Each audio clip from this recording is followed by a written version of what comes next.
He is, of course, the franchise joining the Chicago Bulls back in 1984 after panning Olympic gold. Here is Michael Jeffrey Jordan. We had a crowd that was really energetic and kept them motivated, and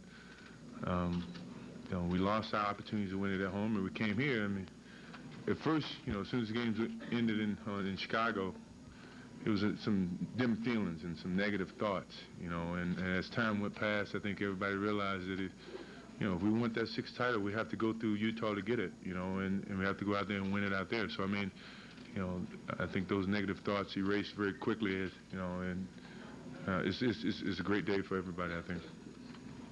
Michael, few people in the world face retirement with so many others caring about the decision that he makes. You mean so much to so many people, to the league, to the other players, to the networks, even to the economy.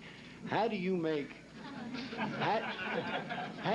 the right decision for Michael Jordan, the human being, independent of all of the other people and forces that are tugging on you? It's a gut feeling. It's just a feeling that I have. When I walked away the first time, it was a feeling. It wasn't something someone told me. When I came back, it was a feeling. If and when that time comes where I got to walk away, I hope that because I walked away, no one will look at me any less. And sure, the economy may take a different turn, but I would advise you to invest wisely. And my life has to continue.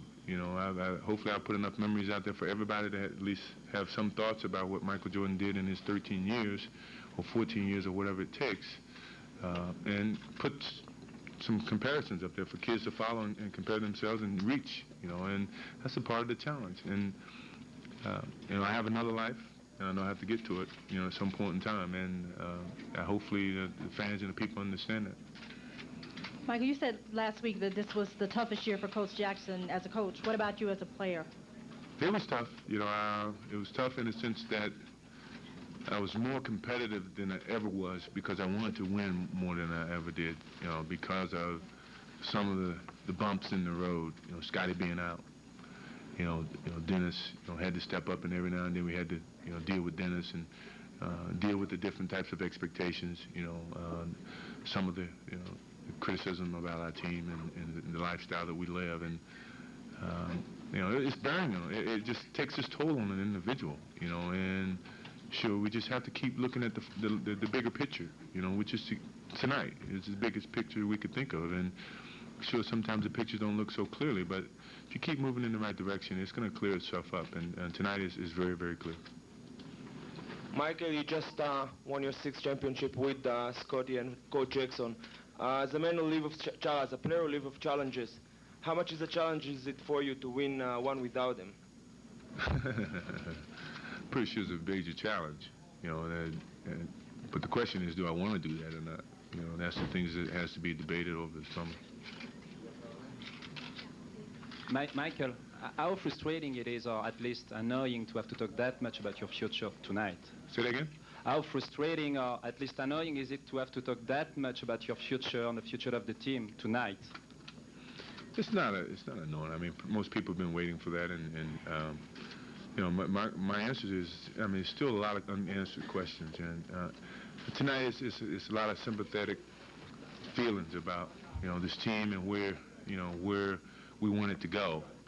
But as time it gets involved, I mean, some of the feelings may change. You never know. But I think that's the purpose of waiting to the end of the summer, or in the summer, and making final decisions.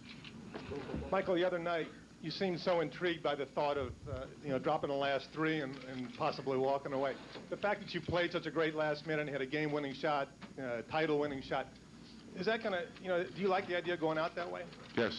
If that's the case, yes. I mean, when I got that rebound, I mean, my thoughts are very positive, and the crowd gets quiet. The moment starts to become the moment, for me, and that's what we've been, that's part of that Zen Buddhism stuff, the moment once you get in the moment, when you're there, things start to move slowly, you start to see the court very well, you start reading what the defenses are trying to do. And I saw that moment. And, when I saw the moment, the opportunity to take advantage of it when Russell reached, and I took advantage of that moment. And I never doubted myself. I never doubted the whole game. We were hanging too close. You know, it was a 3-point game, 4-point game, 5-point game. You know, Scottie Pippen's hurt.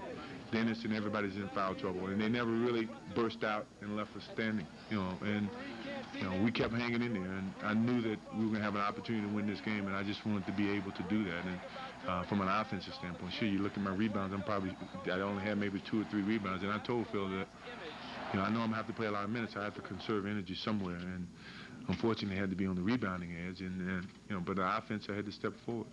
Okay, last question for Michael. Michael, after John hit that three-pointer, you scored the last 4 points. You actually scored the last 8, but you scored the last 4 on baskets. Talk about those last 2 baskets, your layup and then the jumper. And did that jumper remind you of last year, Game 1, with Brian guarding you? He reached, you went. It was in a very similar situation. The play before that was, with Karl Malone. We've been trying to double team him. And Hornacek was trying to, I guess, pick Karl Malone, and he never really cleared, which gave me an opportunity to go back. And Karl never saw me coming, and I was able to knock the ball away. The play before that was when Phil called an isolation play for me, to take it to the hole and make him foul me or get an easy basket, which is what I did. But when I got the ball, I looked up and I saw 18.5 seconds left, and I felt like we couldn't call a timeout because it gave defenses an opportunity to set up, and it was a do-or-die situation. So I let the time tick to where I felt like I had the court right where I wanted to, and Stockton was on the right-hand side with Steve Kerr. I knew he couldn't gamble because Steve has killed him before. So, and as soon as Russell reached, he gave me a clear lane, which, I made my initial drive, and, he bit on it, and I stopped, pulled up, and I had an easy jump shot. Great look, and, it went in. And once it went in, I knew from that point on we've been hanging around long enough. This is a game-winning basket. Now it's just a matter of playing solid defense. And our defense has held us strong all series. We would never be in this scenario without our defense. So all we had to do was play defense for 5.8 minutes, 5.8 seconds, and I knew we can do that. Okay. Thank you, Michael. That's my Next dog, up, we'll have Scottie. The electric smile remains. Michael Jeffrey Jordan. 1998 Championship Series MVP tonight, 45 points for Michael. Just 1 assist, 1 rebound. He took 35 shots, but this was a man who, in effect, had to put a basketball team on his back and carry them to the promised land.